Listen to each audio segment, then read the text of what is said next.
Hello, പുതിയൊരു വീഡിയോയിലേക്ക് എല്ലാവർക്കും സ്വാഗതം. ഇന്ന് നമുക്ക് വളരെ ചെലവ് കുറഞ്ഞ രീതിയിൽ ഒരു ചീസ് കേക്ക് ഉണ്ടാക്കി നോക്കിയാലോ?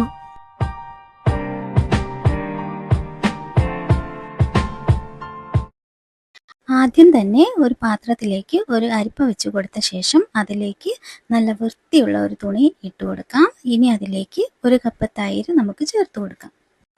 തൈര് ചേർത്ത ശേഷം ആ തുണിയെല്ലാം കൂടി ഇതുപോലെ ഒന്ന് കൂട്ടി പിടിച്ചിട്ട് ഒരു സൈഡിലേക്ക് വെച്ച് കൊടുക്കാം. ഒരു 10-15 മിനിറ്റ് അവിടെ ഇരിക്കട്ടെ. അപ്പോൾ അതിൻ്റെ വെള്ളമൊക്കെ കുറച്ചൊന്ന് തോർന്നിട്ട് വരും. അത് കഴിയുമ്പോൾ നമുക്കിതാ ഇങ്ങനെ വീഡിയോയിൽ കാണുന്നത് പോലെ കൈ വെച്ചിട്ട് ഒരു തവി വെച്ചിട്ടോ നല്ലോണം ഒന്ന് പ്രസ് ചെയ്തിട്ട് അതിലെ വെള്ളം എല്ലാം കൂടി ഒന്ന് നമുക്ക് കളഞ്ഞിട്ട് എടുക്കാം. നല്ലോണം ഒന്ന് പ്രസ് ചെയ്ത് കൊടുക്കുമ്പോൾ തന്നെ അതിലെ വെള്ളമൊക്കെ ഇതാ ഇങ്ങനെ ഒന്ന് മാറിക്കിട്ടും. ഇത് ചീസ് കേക്കിൻ്റെ ഒരു ഇൻഗ്രീഡിയൻ്റ് ആണ്. അപ്പോൾ ഇത് നിങ്ങൾക്ക് തലേന്ന് വേണമെങ്കിൽ ചെയ്ത് വെക്കാം, ഇല്ലാന്നുണ്ടെങ്കിൽ അന്നേരം തന്നെ ചെയ്യാം. ഞാനിതിപ്പം ഒരു പാത്രത്തിലേക്ക് മാറ്റി ഫ്രിഡ്ജിലേക്ക് വെച്ച് കൊടുക്കുന്നുണ്ട്. ഞാനിത് നാളെ രാവിലെ കേക്ക് ചെയ്യാനായിട്ട് എടുക്കുന്നുള്ളൂ. ഇനി നമുക്ക് ക്രീം ചീസ് ഒന്ന് ഉണ്ടാക്കിയെടുക്കണം. അതിനായിട്ട് 1 ലിറ്റർ പാല് ഞാൻ അടുപ്പത്ത് വെച്ചിട്ട് ഒന്ന് ചൂടാകാനായിട്ട് വെച്ചിട്ടുണ്ട്. ഇടയ്ക്ക് ഒന്ന് ഇളക്കി കൊടുക്കണേ. ചൂടാകാൻ നല്ല തിളച്ച് വരുന്നതിന് തൊട്ട് മുമ്പായിട്ട് നമുക്ക് അതിലേക്ക് ഒരു 3 ടേബിൾ സ്പൂൺ അളവിൽ ലെമൺ ജ്യൂസ് ആവശ്യമായിട്ടുണ്ട്. അപ്പം ഞാനത് ഒരുമിച്ച് ഒഴിക്കുന്നില്ല. ആദ്യം ഒന്ന് ഒഴിച്ചു, പിന്നെ ഒന്ന് ഇളക്കിയിട്ട് രണ്ടാമത് ഒന്ന് ഒഴിച്ചു കൊടുത്തിട്ട് ഒന്നുകൂടി ഒന്ന് നോക്കുക. പിരിഞ്ഞിട്ടില്ല എന്നുണ്ടെങ്കിൽ നിങ്ങൾക്ക് 1 സ്പൂൺ കൂടി ഒഴിച്ചിട്ട് അത് മുഴുവനായിട്ട് ഒന്ന് ഇളക്കിയെടുക്കാം. അപ്പം ദാ ഇവിടെ ആ ഒരു വെള്ളമൊക്കെ ഒന്ന് തെളിഞ്ഞ് കട്ടകളെല്ലാം ഒന്ന് മാറി കിട്ടിയിട്ടുണ്ട്. അപ്പോൾ ഇത് മതിയായിരിക്കും. ഇനി ഞാനിതൊരു അരിപ്പ വെച്ച് കൊടുത്തിട്ട് അതിലേക്ക് ഒന്ന് ഒഴിച്ചു കൊടുക്കുന്നുണ്ട്. ഇനി അതിൻ്റെ ചൂടൊന്ന് കുറയാനായിട്ട് ഞാൻ കുറച്ച് തിളപ്പിച്ചാറ്റിയ വെള്ളം കൂടി ഒഴിച്ച് ഒന്ന് മിക്സ് ചെയ്തെടുക്കുന്നുണ്ട്. ഇനി അതൊരു പാത്രത്തിലേക്ക് മാറ്റി വെക്കാം. ഇനി അതവിടെ ഇരുന്ന് നല്ലോണം ഒന്ന് തണുത്ത് വരട്ടെ. ആ സമയം നമുക്ക് മിക്സിയുടെ ജാറിലേക്ക് ഒരു 10-12 ബിസ്ക്കറ്റ്, കാഷ്യൂ ബിസ്ക്കറ്റോ ഗുഡ് ഡേ ബിസ്ക്കറ്റോ ഏതാണെന്ന് വെച്ചാൽ നിങ്ങൾക്ക് എടുക്കാം. അത് നന്നായിട്ടൊന്ന് അടിച്ചെടുത്ത ശേഷം അതിലേക്ക് 2 ടേബിൾ സ്പൂൺ അളവിൽ പഞ്ചസാര, 2 ടേബിൾ സ്പൂൺ അളവിൽ മെൽറ്റഡ് ബട്ടറും കൂടി ചേർത്ത് നന്നായിട്ട് തന്നെ ഒന്ന് അടിച്ചെടുത്തിട്ട് വരാം. അപ്പം ഞാൻ ദാ ഇവിടെ നന്നായിട്ട് തന്നെ ഒന്ന് അടിച്ചെടുത്തിട്ടുണ്ട്. ഇനി നമുക്കൊരു സൈഡിലേക്ക് മാറ്റി വെക്കാം. ഇനി നമുക്ക് ട്രേ ഒന്ന് സെറ്റാക്കി എടുക്കണം. അതിനായിട്ട് ഞാൻ ഇവിടെ ഒരു അലുമിനിയം ഫോയിൽ കുറച്ച് നീളത്തിലെടുത്തിട്ട് രണ്ടായിട്ട് തന്നെ ഒന്ന് മടക്കിയിട്ട് എടുത്തിട്ടുണ്ട്. ഇനി ഒരു 6 ഇഞ്ച് വരുന്ന ഒരു ബേക്കിംഗ് ട്രേ ആണ് ഞാനിവിടെ എടുത്തേക്കുന്നത്. അത് നമുക്കൊന്ന് കമഴ്ത്തി വെച്ചിട്ട് അതിന് മുകളിലേക്ക് ഈ അലുമിനിയം ഫോയിൽ വെച്ചിട്ട് വീഡിയോ കാണുന്നത് പോലെ പതിയെ ഒന്ന് പ്രസ് ചെയ്തിട്ട് എടുക്കാം. അപ്പോൾ നമുക്കത് ഒരു പാത്രത്തിൻ്റെ ഷേപ്പിലോട്ട് നമുക്ക് കിട്ടും. ഇനി ആ പാത്രം നമുക്ക് തിരിച്ചു വെച്ചിട്ട് അതിനകത്തേക്ക് ഈ അലുമിനിയം ഫോയിൽ ഒന്ന് പതിയെ ഇറക്കി വെച്ച് കൊടുക്കാം. ഇറക്കി വെക്കുമ്പോൾ ശ്രദ്ധിച്ചിറക്കി വെക്കണം. എന്നിട്ട് സൈഡിൽ ബാക്കി നിൽക്കുന്ന ഭാഗം എല്ലാം കൂടി ഇതുപോലെ ഒന്ന് ചുരുട്ടിയിട്ട് നമുക്ക് എടുക്കാം. ഇനി പൊടിച്ചു വെച്ചിരിക്കുന്ന ആ ബിസ്ക്കറ്റ് നമുക്ക് ഇതിലേക്ക് ഒന്ന് മുഴുവനായിട്ട് ഇട്ട് കൊടുത്ത ശേഷം ഒരു സ്പൂൺ വെച്ചിട്ടോ അല്ലെന്നുണ്ടെങ്കിൽ നമ്മുടെ സ്റ്റീൽ ഗ്ലാസിൻ്റെ ചോട് വെച്ചിട്ടോ നമുക്ക് ഇതുപോലെ ഒന്ന് പ്രസ് ചെയ്തിട്ട് എല്ലാ ഭാഗത്തേക്കും ഒന്ന് പ്രസ് ചെയ്ത് ഒന്ന് ലെവൽ ചെയ്തിട്ട് കൊടുക്കാം. അപ്പം ഞാൻ എല്ലാ ഭാഗത്തേക്കും ഒന്ന് ലെവൽ ചെയ്ത് കൊടുത്തിട്ടുണ്ട്. ഇതാണ് നമ്മുടെ ചീസ് കേക്കിൻ്റെ ഫസ്റ്റ് ലെയർ. ഇനി നമുക്ക് സൈഡിലേക്ക് മാറ്റി വെക്കാം. ഇനി അതേ മിക്സിയുടെ ജാറിലേക്ക് തന്നെ ഞാനൊരു 1/2 കപ്പ് അളവിൽ പഞ്ചസാര ഒന്ന് പൊടിച്ചെടുത്തിട്ടുണ്ട്.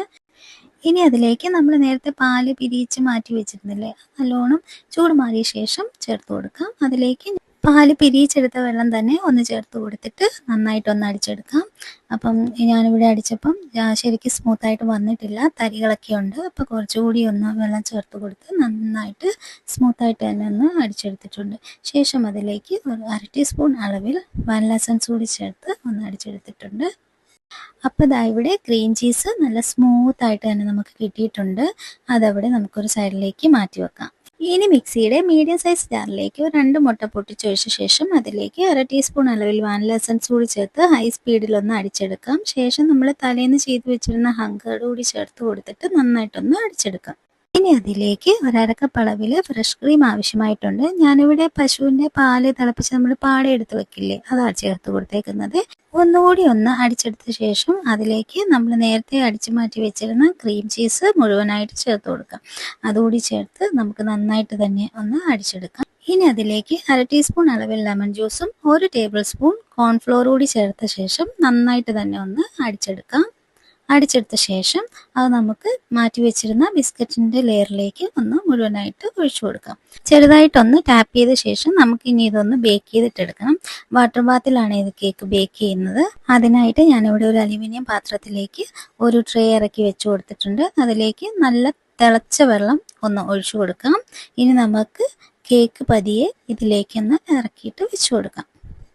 ഇനി നമുക്കൊന്ന് അടച്ചു വെച്ച ശേഷം 20 മിനിറ്റ് ഒരു മീഡിയം ഫ്ലെയിമിലും അത് കഴിഞ്ഞിട്ട് ലോ ഫ്ലെയിമിൽ ഒരു 20 to 25 മിനിറ്റ്സ് നമുക്കൊന്ന് ബേക്ക് ചെയ്തിട്ട് എടുക്കാം. അപ്പോൾ മൊത്തം ഇവിടെ ഒരു 40 മിനിറ്റ് കഴിഞ്ഞപ്പോൾ തന്നെ കേക്ക് ബേക്കായിട്ട് വന്നിട്ടുണ്ട്.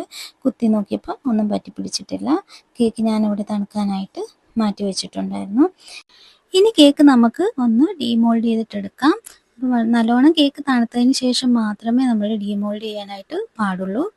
സൈഡിലെ ആ ഫോയിൽ പേപ്പറൊക്കെ ഒന്ന് നിവർത്തിയെടുത്ത ശേഷം കേക്ക് പതിയെ പൊക്കി ഒരു ബോർഡിലോട്ട് വെച്ചിട്ട് കേക്ക് നമുക്ക് സൈഡിൽ നിന്നൊക്കെ ഒന്ന് അലുമിനിയം ഫോയിൽ ഒന്ന് വിടിയിച്ചു കൊടുക്കാം. ശേഷം കേക്ക് നമുക്ക് വേറൊരു പ്ലേറ്റ് വെച്ചിട്ട് അതൊന്ന് കമിഴ്ത്തി കൊടുക്കാം.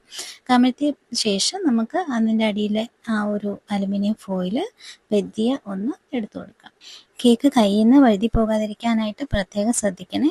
ഇനി നമുക്ക് ആ കേക്കിൻ്റെ ബോർഡ് തന്നെ അതിന് മുകളിലേക്ക് ഒന്ന് വെച്ച് കൊടുത്ത ശേഷം കേക്കൊന്ന് പെതിയെ തന്നെ ഒന്ന് തിരിച്ചു കൊടുക്കാം. അപ്പോൾ അതാ ഇവിടെ നമ്മുടെ കേക്ക് നല്ല അടിപൊളിയായിട്ട് തന്നെ നമുക്ക് വന്നിട്ടുണ്ട്. ഇനി നമുക്ക് ഒരു ടോപ്പ് ലെയറും കൂടി ഒന്ന് സെറ്റാക്കിയിട്ട് എടുക്കണം. അതിനായിട്ട് ഞാനൊരു പാൻ അടുപ്പത്ത് വെച്ച് ചൂടായ ശേഷം അതിലേക്ക് 1/4 കപ്പ് അളവിൽ സ്ട്രോബെറി ക്രഷ് ചേർത്ത് കൊടുത്തിട്ടുണ്ട്. അതൊന്ന് നന്നായിട്ട് തന്നെ ഒന്ന് നമുക്ക് ഇളക്കി കൊടുക്കാം. ഇളക്കി കൊടുത്ത ശേഷം അതിലേക്ക് 1 ടേബിൾ സ്പൂൺ അളവിൽ പഞ്ചസാരയും 1 നുള്ള് ഉപ്പും കൂടി ചേർത്ത് നന്നായിട്ട് തന്നെ ഒന്ന് മിക്സ് ചെയ്തിട്ടെടുക്കാം. തീ നമ്മൾ ഒരു ലോ ഫ്ലെയിമിൽ വെച്ചിട്ട് ഒന്ന് ഇളക്കി കൊടുക്കണം. കരിഞ്ഞു പോകാനായിട്ട് പാടില്ല. ഇനി നമുക്ക് 1 ടേബിൾ സ്പൂൺ അളവിൽ കോൺഫ്ലോറും 1/4 കപ്പ് അളവിൽ വെള്ളം കൂടി ചേർത്ത് കട്ടകളൊന്നുമില്ലാതെ നല്ലോണം തന്നെ ഒന്ന് മിക്സ് ചെയ്തിട്ടെടുക്കാം. കട്ടകളൊന്നുമില്ല എന്ന് ഉറപ്പ് വരുത്തിയ ശേഷം നമുക്ക് അത് ഈ സ്ട്രോബെറി ക്രഷിലേക്ക് ഒന്ന് ഒഴിച്ചു കൊടുക്കാം. ഒഴിച്ചു കൊടുക്കുമ്പോൾ തീ നമ്മൾ ലോ ഫ്ലെയിമിലായിട്ട് വെക്കണം. അതുപോലെ തന്നെ ഇളക്കാതിരിക്കരുത്. നല്ലോണം തന്നെ ഒഴിക്കുന്ന ടൈമിൽ ഇളക്കി കൊടുത്തുകൊണ്ടേയിരിക്കണം. തുടർച്ചയായിട്ടും കൈയെടുക്കാതെ നമ്മൾ ഇളക്കി കൊടുക്കണം. തീ നമ്മൾ കൂട്ടി വെച്ചാൽ കോൺഫ്ലോർ വെന്ത് കിട്ടില്ല നമുക്ക്. അതുപോലെ തന്നെ എല്ലാം കട്ട പിടിച്ച് പോവുകയും ചെയ്യും. അതുകൊണ്ട് തന്നെ തീ എപ്പോഴും ലോ ഫ്ലെയിമിൽ വെക്കാനായിട്ട് പ്രത്യേകം ശ്രദ്ധിക്കുക. ഒരു 1-2 മിനിറ്റ് ഇളക്കി കഴിയുമ്പോൾ തന്നെ കോൺഫ്ലോറൊക്കെ നല്ലതായിട്ട് വെന്ത് കിട്ടും. ഞാനിവിടെ ഒരു പാത്രത്തിലേക്ക് മാറ്റി തണുക്കാനായിട്ട് മാറ്റി വെച്ചിട്ടുണ്ട്. ഇനി നമുക്ക് അതൊന്ന് കേക്കിലേക്ക് ലെയർ ചെയ്ത് കൊടുക്കാം.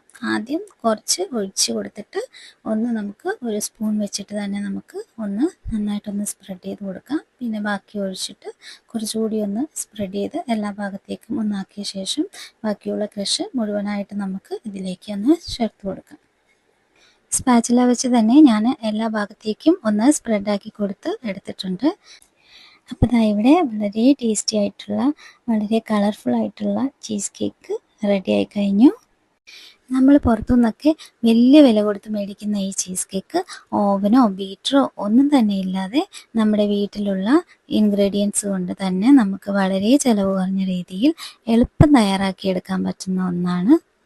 ഇനി അഥവാ അലുമിനിയം ഫോയിൽ നിങ്ങൾക്ക് കിട്ടാനില്ല എന്നുണ്ടെങ്കിൽ നിങ്ങൾക്ക് നിങ്ങളുടെ സാധാരണ ടിഫിൻ ബോക്സിലും ഇത് സെറ്റ് ചെയ്തിട്ട് എടുക്കാൻ പറ്റുന്നതാണ്.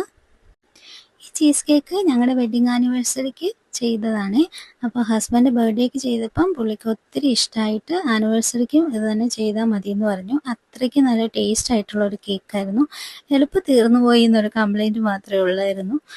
നിങ്ങളൊരു ചീസ് കേക്ക് ലവർ ആണെന്നുണ്ടെങ്കിൽ നിങ്ങൾക്ക് തീർച്ചയായും ഈ കേക്ക് ഇഷ്ടമാകും. അപ്പോൾ നിങ്ങൾ ഈ രീതിയിൽ ഉണ്ടാക്കി നോക്കിയിട്ടില്ല എന്നുണ്ടെങ്കിൽ ഒന്നുണ്ടാക്കി നോക്കണേ. വീഡിയോ കാണുന്ന കൂട്ടുകാർ സബ്സ്ക്രൈബ് ചെയ്യാതെ കാണുവാണെങ്കിൽ പ്ലീസ് ഒന്ന് സബ്സ്ക്രൈബ് ചെയ്ത് സപ്പോർട്ട് ചെയ്യണേ. കൂടാതെ ഫാമിലിക്കും ഫ്രണ്ട്സിനും ഒക്കെ ഒന്ന് ഷെയർ ചെയ്ത് കൊടുക്കണേ. വീഡിയോ ഇഷ്ടമായെന്ന് കരുതുന്നു. പുതിയൊരു വീഡിയോയുമായി കാണുന്നത് വരെ thanks for watching and bye bye.